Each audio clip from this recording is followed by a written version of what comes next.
బబులోను దేశపు రాజ్యంలో ఉన్న ప్రతి ఒక్కరు వచ్చి ఆ విగ్రహాన్ని సాగిలపడి మొక్కుతా ఉంటే ఈ నలుగురు మాత్రము ఏం చేస్తా ఉన్నారు? ఈ నలుగురు ఏం చేస్తా ఉన్నారు? కాంగా ఉన్నారు. ఈ నలుగురు ఏం చేస్తా ఉన్నారు? ఆ విగ్రహం దగ్గరికి రాలేదు. దేని దగ్గర రాలేదు? విగ్రహం దగ్గర రాలేదు.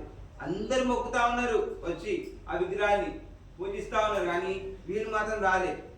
ఈ విషయము అక్కడున్న కొంతమందికి తెలిసి ఏం చేస్తారు తెలుసా? అమ్మా, ఈ దానియేలు, షద్రకు, మేషకు, అబేద్నెగో వీళ్ళు నలుగురి విగ్రహం దగ్గర రాలేదని చెప్పి రాజు దగ్గరికి వెళ్ళి మాట్లాడారు. రాజు దగ్గరికి వెళ్ళారు. రాజు దగ్గరికి వెళ్ళే ముందు ఫస్ట్ వీళ్ళ దగ్గరికి వెళ్ళారు. వీళ్ళ దగ్గరికి వెళ్ళి విగ్రహాన్ని పూజించమంటే ఈ దానియేలు, షద్రకు, మేషకి, అబేద్నెగో ఏమన్నారు? మేమైతే పూజించము, మేమైతే విగ్రహాన్ని పూజించము. పూజించమని చెప్తున్నావు, కానీ మేము ఈ విగ్రహాన్ని పూజించమని వాళ్ళు కరాఖండిగా చెప్పేశారు. అగ్నిగుండంలో పడవేస్తారని తెలిసి కూడా వీళ్ళు ఆ విగ్రహాన్ని పూజించమని నలుగురు చెప్పారు. దానిని చెప్పారు, షద్రకు, మేషకు, అబేద్నెగో చెప్పారు. ఈ ముగ్గురు మెయిన్, షద్రకు, మేషకు, అబేద్నెగో వీళ్ళు ముగ్గురు చెప్పారు, మేము అస్సలే మేము పూజించము, మేము మా దేవుని తప్ప మేము ఏ దేవుని కూడా మేము పూజించము. నా వైపు చూడాలి, దేవుని తప్ప మేము ఏ దేవుని కూడా పూజించము, మొక్కము అని అంటే వీళ్ళు ఏం చేస్తారు తెలుసా? వెళ్ళి వెంటనే రాజు దగ్గరికి వెళ్ళారు.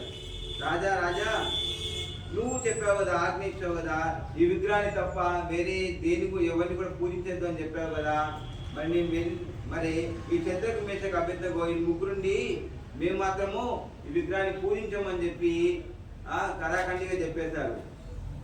విగ్రహాన్ని మేము పూజించము, మేము ఆ దేవుని తప్ప మేము వేరే ఏ దేవుని పూజించము అని ఇలా చెప్పారు అనగానే రాజు కోపం వచ్చేసింది. వెంటనే అలా పిలిపియండి, వాళ్ళ ముగ్గురిని పిలిపియండి, షద్రకు, మేషకు, అబేద్నెగో ముగ్గురిని పిలిపియండి అంటే ముగ్గురు దేవుని దగ్గరకు వచ్చారు.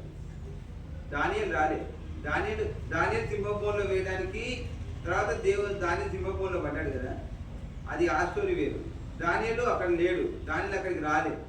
ఓన్లీ వీళ్ళు ముగ్గురు మాత్రమే పిలిపించారు. వీళ్ళు ముగ్గురినే, షద్రకు, మేషకు, అబేద్నెగో వీళ్ళు ముగ్గురే రాజు దగ్గరకు వచ్చారు, పిలిపించారు. వెంటనే వాళ్ళని పిలిపించండి అంటే వాళ్ళ ముగ్గురు ఇలా నడుచుకుంటూ వచ్చారు. ముగ్గురు నడుచుకుంటూ వచ్చి రాజు నిలబడ్డారు. రాజు ఎదురు మీరు నిలబడ్డారు. ఏంటి, మీరు విగ్రహాన్ని పూజించమని చెప్పారంట కదా, ఇది నిజమేనా అంటే అవును అన్నారు. ఇది నిజమేనా అంటే అవును అన్నారు. అవును, మేము పూజించాం, మేము ఈ విగ్రహాన్ని మేము పూజించమన్నారు. రాజుకి ఇంకా కోపం వచ్చింది. ఏంటి వీళ్ళు నా ముందే నా ముందే ఇలా మాట్లాడుతున్నారు, విగ్రహాన్ని పూజించమని ధైర్యంగా చెప్తున్నారు. నువ్వు చెప్పగలుగుతావా ధైర్యంగా రాజు ముందర? కదా, మనం రాజు ముందర ఎందుకు, ఒక పోలీసు ఉన్నాడు, ఒక పోలీసు ముందర నువ్వు ధైర్యంగా మాట్లాడగలుగుతావా? పోలీసు రూల్ పెట్టారు. ఏం రూల్ పెట్టారు?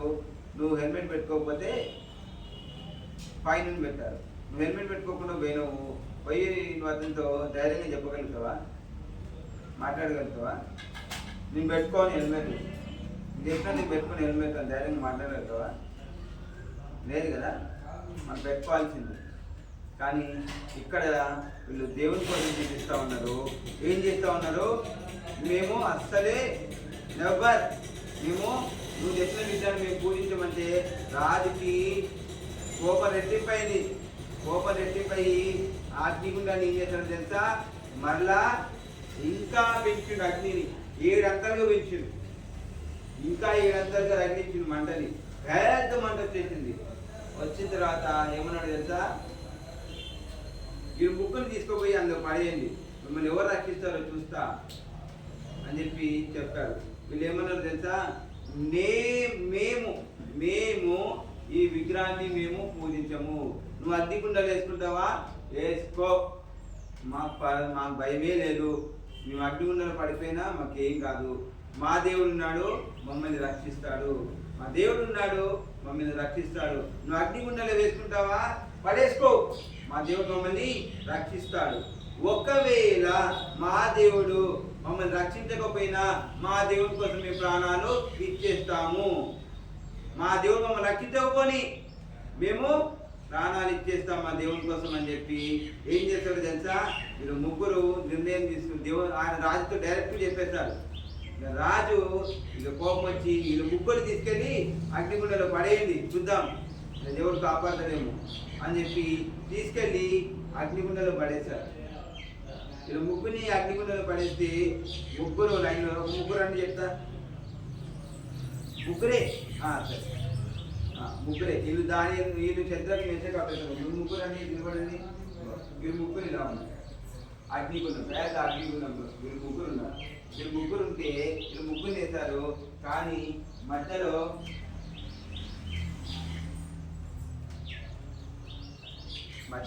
ఉండండి, మధ్యలో ఇంకో వ్యక్తి ఆడింది.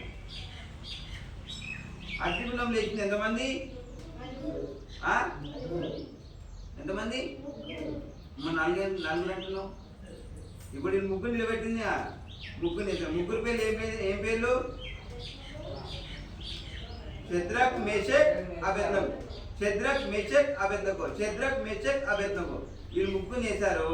మంటలో వేసిన తర్వాత ఈ ముగ్గురులో నుంచి ముగ్గురు వేసాక వచ్చి నాలుగో వ్యక్తి ఆడారు. రాజు ఏం చేశాడో తెలుసా? అరే వీళ్ళు ముగ్గురు అగ్నిగుండం వేశారు కదా, అసలు వీళ్ళు ముగ్గురు ఏం చేస్తున్నారు? అగ్నిగుండంలో కాల్చున్నారు, ఏమైతే చూద్దామని చూస్తే రాజు ఒకరండి నువ్వు మధ్యలో వీళ్ళు ముగ్గురు ఉన్నారు. ముగ్గురులో నలుగురు వ్యక్తులు ఆడారు. రాజు ఏం చేస్తున్నాడు తెలుసా? ఈ నుంచి ఆయన నడుచుకుంటూ వస్తున్నాడు. నడుచుకుంటూ వచ్చి ఇలా చూస్తూ ఉన్నాడు. ముగ్గురు నలుగురే. నేను వేసింది ముగ్గురునే కదా, మన నలుగురు ఎక్కడి నుంచి వచ్చారు? ఏంటి ఇది? నేను వేసింది షద్రక్ మేషక్ అబేద్నగో, వీళ్ళు ముగ్గురునే కదా నన్ను పడేసింది, మరి వీళ్ళేంటి నలుగురు ఉన్నారు అని చెప్పి ఈ రాజు ఏం చేశాడు తెలుసా? ఎక్కడ రాజు వాళ్ళు ముగ్గురు పిలిచారు. దానిలో షద్రక్ మేషకు బయటికి రండి అని పిలిచారు. మీరు ముగ్గురు బయటికి రన్నా, మీరు ముగ్గురు ఎలుగుంటు, మీరు ముగ్గురు బయటికి రండి. వీళ్ళు ముగ్గురు పిలిచారు. పిలిచి వీళ్ళని చూస్తే వీళ్ళ చర్మము ఎక్కడ కూడా కాలిపోదు. ఒక్క చిన్న గీత, చిన్న ఏమైనా తోలు కూడా లేవాలి. అంత పెద్ద మంటలు పడితే కాలిపోరా? కనీసం ఆ చర్మం ఇంత మచ్చన్నా పడుతుంది, కొంచెం తోలన్నా లేస్తుంది. కానీ వీళ్ళ ముగ్గురికి కొంచెం కూడా తోలు లేవలేదు, కొంచెం కూడా తోలు లేవలేదు. కారణం మీకు తెలుసా? కారణం ఏంటో తెలుసా? వీళ్ళ ముగ్గురు మధ్యలో కోరితే చెప్పు, ఎవరు? దేవుడు వచ్చాడు. వీళ్ళ ముగ్గురు మధ్యలో దేవుడు వచ్చాడు. దేవుడు వీళ్ళ ముగ్గురిని ఏం చేశాడు? స్వస్థపరిచాడు, కాపాడాడు. కూర్చుకున్నాడు. Very good. వాళ్ళ ముగ్గురిని ఏం చేశాడు? దేవుడు కాపాడాడు. వీళ్ళు అగ్నిగుండంలో పడటానికైనా సిద్ధపడ్డారు. కానీ విగ్రహాన్ని పూజించమన్నారు. మేము అస్సలే పూజించాం. నువ్వేం చేసుకుంటావో చేసుకో, మా దేవుడు మమ్మల్ని రక్షిస్తాడు, మా దేవుడు మమ్మల్ని రక్షిస్తాడు, నువ్వేం చేసుకుంటావో చేసుకోకు, నువ్వేం చేసుకుంటావో చేసుకోకు అని చెప్పి వీళ్ళు అగ్నిగుండంలో పడవేయబడ్డారు. వీళ్ళ డెడికేషన్ చూసి దేవుడు ఏమన్నా తెలుసా? నా కోసము వీళ్ళు ప్రాణాలు ఇవ్వడానికి సిద్ధపడ్డారు అని చెప్పి దేవుడు వచ్చి వాళ్ళ మధ్యలో నిలబడ్డారు. అగ్నిగుండంలో ఒక్కరు కాస్త నలుగురు అయ్యారు, ముగ్గురు కాస్త నలుగురు అయ్యారు కదా. ముగ్గురు కాస్త అగ్నిగుండంలో నలుగురు అయ్యారు. దేవుడు వాళ్ళ మధ్యకు వచ్చి దేవుడు వాళ్ళ ముగ్గురిని కాపాడారు. ఎందుకో తెలుసా? వాళ్ళు దేవుని బిడ్డలుగా జీవిస్తారు. వాళ్ళు రాజు చెప్పిన మాట ఏది కూడా వినలేదు. ఆహారం తినమని చెప్పారు కానీ వాళ్ళు తినలేదు. విగ్రహాన్ని పూజించమని చెప్పారు, విగ్రహాన్ని పూజించలేదు. మేము పూజించాం విగ్రహాన్ని, నువ్వు పెట్టిన ఆహారం తినము. అధిపతి చెప్పినప్పుడు అధిపతి చెప్తే ఆహారం తినమంటే మా పొద్దు ధాన్యం చెప్పాడు, మా పొద్దు శాఖాధాన్యాలు తీసుకురా, మాకు శాఖారమే కావాలి తీసుకురా అని చెప్పి తిన్నారు. కానీ రాజు చెప్పింది ఏది కూడా వీళ్ళు పాటించలేదు. వీళ్ళు ఏదో మంచి ప్లేస్లో ఉన్నారా అంటే కాదు, వీళ్ళు అక్కడ మమ్మల్ని ఎవరు కొట్టేటోళ్ళు కాదు, తిట్టేటోళ్ళు కాదు అనడానికి కూడా కాదు. వాళ్ళు ఉంది భయంకరమైన ప్లేస్లో. నెబుకద్నెజరు రాజు ఇశ్రాయేలు ప్రజల్ని ముట్టడి చేసి వాళ్ళని తీసుకొచ్చిన రాజు. మరి అలాంటి ప్లేస్లో వీళ్ళు ముగ్గురు ఏం చేస్తారో తెలుసా? దేవునికి లోబడ్డారు, దేవుని ప్రేమించారు, దేవునితో సంవాదం కలిగి ఉన్నారు. మేము ఇక్కడ ఉంటున్నాం కానీ మా దేవుని మేము విడిచిపెట్టము. ఇది భయంకరమైన ప్లేసు, మమ్మల్ని చంపేస్తారు. ఆ విషయం వాళ్ళకు కూడా తెలుసు. మమ్మల్ని చంపేస్తారు, మేము వాళ్ళ మాట వినకపోతే, ఆ రాజు మాట వినకపోతే, రాజు చెప్పింది చేయకపోతే చంపేస్తుంది వాళ్ళకు కూడా తెలుసు. ఆయనకు కూడా వాళ్ళు ఏం చేశారు తెలుసా? దేవుని విడిచిపెట్టలేదు. ఏం చేయలేదు? దేవుని విడిచిపెట్టలేదు. దానియేలు కూడా సింహగోన్లో పడేసినప్పుడు కూడా దేవుడు కాపాడాడు. అవునా? అవునా? దానియేలు కూడా రాజు చెప్పిన మాట వినలేదు. ఏం చేయాలి? రాజుని పూజించాలి అంటే దానిని పూజించాడా? లేదు.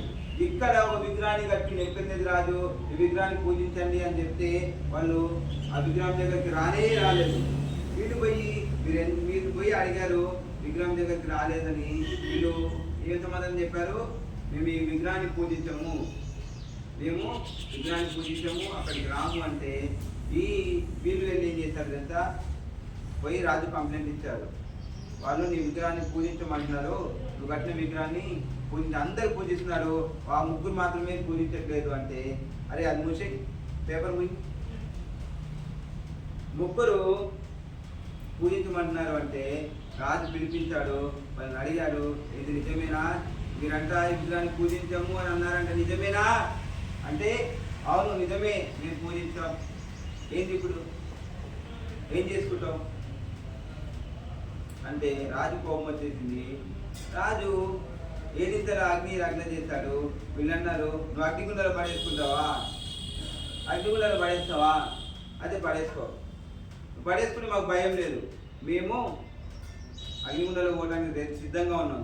మా దేవుడు మమ్మల్ని రక్షిస్తాడు.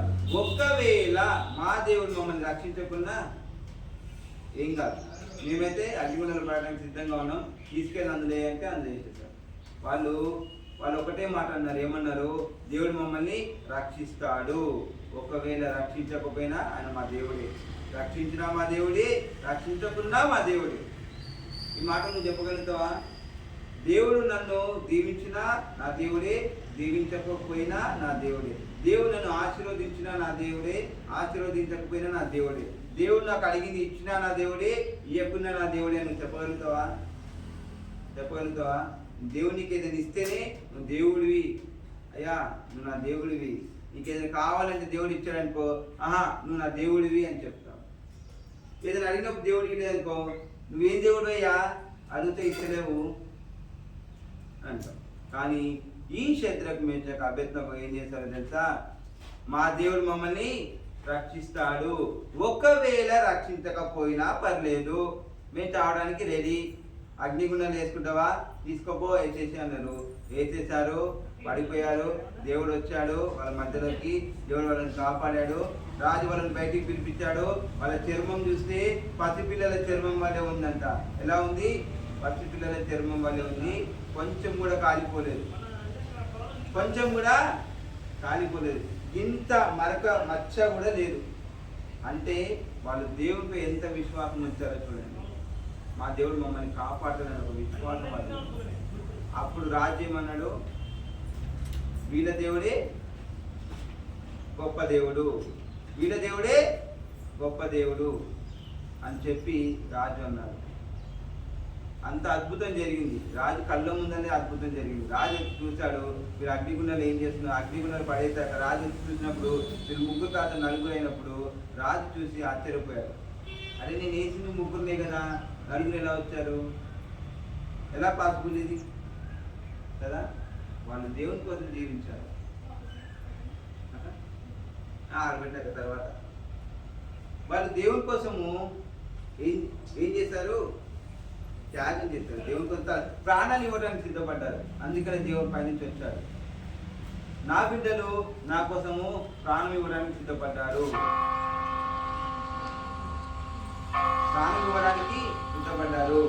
రాజు చెప్పిన మాట తినలేదు, ఆహారం తినలేదు. నా కోసము వాళ్ళ ఆహారం తినలేదు, నా కోసము విగ్రహాన్ని పూజించలేదు. వీళ్ళు నా బిడ్డలకి జీవించారు, నమ్మకంగా జీవించారు అని చెప్పి దేవుడు వచ్చి వాళ్ళని కాపాడు. రాజు అది చూసిన తర్వాత ఎవరు వచ్చారు, దేవుడు వచ్చాడని తెలుసుకున్న తర్వాత ఆ రాజు ఉండి ఏమన్నాడు? వీళ్ళ దేవుడే గొప్ప దేవుడు. విగ్రహం వచ్చి కాపాడిందా? విగ్రహం వచ్చి కాపాడలేదు, దేవుడు వచ్చి కాపాడాడు. రాజు చూసి ఆశ్చర్యపోయాడు. వాళ్ళు బయటకు వచ్చాక వాళ్ళని పరిశీలన చేశాడు, చూశాడు. తర్వాత వీళ్ళ దేవుడే గొప్ప దేవుడు, వీళ్ళ దేవుడే గొప్ప దేవుడు అని నెబుకద్నెజరు ఒప్పుకున్నాడు. వీళ్ళ దేవుడు కంటే గొప్ప దేవుడు ఎవరు లేరు. వీళ్ళని కాపాడిన దేవుడు అంటే వీళ్ళ దేవుడే కాపాడాడు. కాబట్టి నెబుకద్నెజరు కూడా వీళ్ళ దేవుడే గొప్ప దేవుడు అని ఒప్పుకున్నాడు. మరి నీ జీవితంలో నా జీవితంలో కూడా మన దేవుడే గొప్ప దేవుడు అని ఒప్పింపజేయాలి. మన పక్క వాళ్ళని వాళ్ళు అరే మీ దేవుడే గొప్ప దేవుడు రా అనేలాగున మన జీవితం ఉండాలి. ఈ ముగ్గురు అలా జీవించారు కాబట్టి నెబుకద్నెజరు ఒప్పుకున్నాడు వీళ్ళ దేవుడే గొప్ప దేవుడు అని. మరి ఆయన చనిపోయిన తర్వాత దర్యావేషు రాజు వచ్చాడు. నిన్న స్టోరీ చెప్పారు కదా, దర్యావేషు రాజు వచ్చాడని. ఆయన చనిపోయిన తర్వాత దర్యావేషు రాజు వచ్చాడు. ఆయన దానియేలుని ప్రేమించాడు. దానియేలు అంటే ఆయనకు కూడా ఇష్టమే. కాకపోతే ఆయన అన్ఫార్చునేట్లీ అక్కడ ఉన్న వాళ్ళు అధికారులు, అక్కడ ఉన్న దానియేలు కింద ఉన్న వాళ్ళు ఏం చేశారు, దానియేలుని కుట్ర పన్నారు. అది తెలుసుకోలేదు కాబట్టి ఆయన తెలియకుండానే సంతకం పెట్టాడు. ఈ కుట్రాన్ని తెలియకుండానే సంతకం పెట్టాడు. లాస్ట్ ఏం జరిగింది, ఈయన కూడా అదే మాట అన్నాడు. దానియేలుని పైకి తీసుకొచ్చాక ఏమన్నాడు, నీ దేవుడే మా దేవుడు. దానియేలుని బయటకు తీసుకొచ్చినప్పుడు కూడా ఈయన ఏమన్నా తెలుసా, నీ దేవుడే మా దేవుడు, మీరంతా ఈ దానియేలు సేవిస్తున్న దేవుణ్ణి సేవించాలి అని అక్కడ వారికి అందరికి ప్రకటించాడు. అంతసేపు ఆయననే ప్రేమించాలి, ఆయననే పూజించాలన్న దర్యావేషు రాజు దానియేలుని కాపాడిన దేవుని తెలుసుకొని దానియేలుని కాపాడిన దేవుడే గొప్ప దేవుడు, మనం కూడా ఈ దానియేలుని సేవిస్తున్న దేవుణ్ణి సేవిద్దాము అన్నాడు. ఈ నెబుకద్నెజరు కూడా అదే మాట అన్నాడు. నెబుకద్నెజరు ఫస్ట్ అన్న తర్వాత దర్యావేషు రాజు వచ్చాడు కదా. నెబుకద్నెజరు ఏమన్నాడు, ఈ శద్రకు మేషకు అబేద్నెగో ఈ కాపాడిన దేవుడే గొప్ప దేవుడు. మరి మన జీవితంలో కూడా ఎలా ఉండాలి, దేవునికి మాదిరికరంగా ఉండాలి, దేవుని కోసం ప్రాణం ఇచ్చేటట్టు ఉండాలి. ఈ ముగ్గురు ప్రాణం ఇవ్వడానికి సిద్ధపడ్డారు. దానియేలు ప్రాణం ఇవ్వడానికి సిద్ధపడ్డాడు. తెలుసా, మనం దేవుని ప్రాణం ఇస్తావా? దేవుని కోసము ఇవ్వగలుగుతావా? దేవుని కోసము మరి నీకోసం ప్రాణం పెట్టింది కదా. మరి నువ్వు ఎందుకు పెట్టావు ప్రాణం? ఆయన కోసం, ఆయన నీకోసం ప్రాణం పెట్టిందా లేదా? మరణించాడా లేదా? మరి నువ్వేం చేయాలి? ఆయన కోసము ప్రాణం ఇవ్వాలి. ఎప్పుడో తెలుసా, ఒక సిచ్యువేషన్. ఇప్పుడు ఈ శద్రకు మేషకు అబేద్నెగోకి ఎలా వచ్చింది ఈ సిచ్యువేషను, గో ఈ విగ్రహాన్ని పూజించు లేకపోతే చంపేస్తాము, అగ్నిగుండాలు పడేస్తాం అనే సిచ్యువేషన్ వచ్చింది. నీకు కూడా రాబోయే దినాల్లో ఆ సిచ్యువేషన్ 100% వస్తుంది. నువ్వు హిందూ దేవుడే గొప్ప దేవుడు, ఆయనే దేవుడు, ఎదుకో దేవుడు కాదు అనే రోజు రాబోతుంది. ఆల్రెడీ వచ్చేసింది, మన దాకా రాలేదు. మన దాకా రావాలంటే టైం పడుతుంది. మన దాకా కూడా వచ్చే సిచ్యువేషను వచ్చినప్పుడు ఏ విధంగా ఉండాలో తెలుసా, నేను ఆ దేవుని కోసం ప్రాణమైన ఇస్తాను కానీ నేను నీ దేవుడిని నేను పూజించాను, నీ దేవుడే గొప్పవాడు, నీ దేవుడే నిజమైన దేవుడు అని నేను ఒప్పుకోను అనేలాగున మనం ఉండాలి. ఎలా ఉండాలి? ఒప్పుకోను, నేను నా దేవుడు నా కోసం ప్రాణం పెట్టాడు, ఆయన్ని నిజమైన దేవుడు అని ఒప్పుకోవాలి. ఆ రోజు దగ్గరలోనే ఉంది. ఇప్పుడే చూస్తున్నారు కదా, బయట ఎంతోమంది పాత్రలు చనిపోతూ ఉన్నారు కదా. కారణం ఏంటి? మరి అదే మనము బైబిల్ వివరిస్తూ ఉన్నాం. నిజమైన దేవుడు యేసుక్రీస్తు అని బైబిల్లో వివరిస్తూ ఉన్నారు. వాళ్ళ గ్రంథాలు మన గ్రంథాలు ఓపెన్ చేస్తే మనదే నిజమైన గ్రంథము, మన దేవుడే నిజమైన దేవుడు అని తెలుసు. అది వివరిస్తుంటే వీళ్ళు ఏం చేస్తూ ఉన్నారు, చంపేస్తూ ఉన్నారు. మరి కొంతమంది పాస్టర్లు కూడా చనిపోతూ ఉన్నారు. ఎందుకు? అది తిరిగి కొట్టలేకనా? కొట్టే శక్తి లేదా? ఉంటాయి, కొట్టే శక్తులు ఉంటాయి. మన క్రైస్తవులు మనకు కొట్టే శక్తి మనకు ఉంటుంది. కానీ మన దేవుడు ఏం నేర్పించాడు?